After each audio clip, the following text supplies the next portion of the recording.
Video rekaman seorang oknum pegawai Dishub Kota Lubuk Linggau, Sumatera Selatan mendadak viral di media sosial. Pasalnya, diduga oknum pegawai Dishub Lubuk Linggau ini sengaja meminta uang kepada sopir mobil pick-up saat membawa keluarga untuk silaturahmi. Kejadian ini diduga terjadi di dekat pos Dishub Lubuk Linggau pada Senin 24 Februari di Jalan Yos Sudarso, Terminal Atas Lubuk Linggau.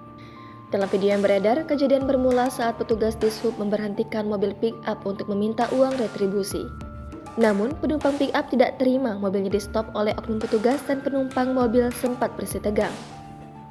Dalam video itu, ibu yang ada di dalam mobil marah dengan nada tinggi.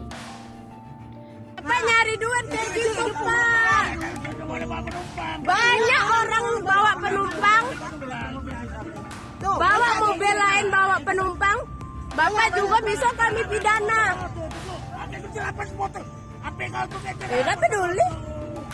Informasi dihimpun dari salah satu sumber mengatakan oknum Dishub tersebut meminta uang kepada sopir mobil pick-up tersebut sebesar Rp100.000. Namun karena keberatan, akhirnya ibu-ibu di sampingnya langsung merekam kejadian tersebut sembari marah-marah.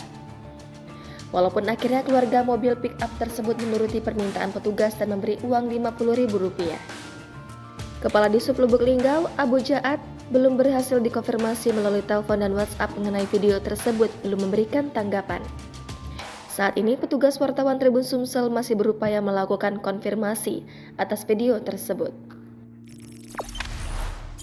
Jangan lupa subscribe, share, komen, dan like ya!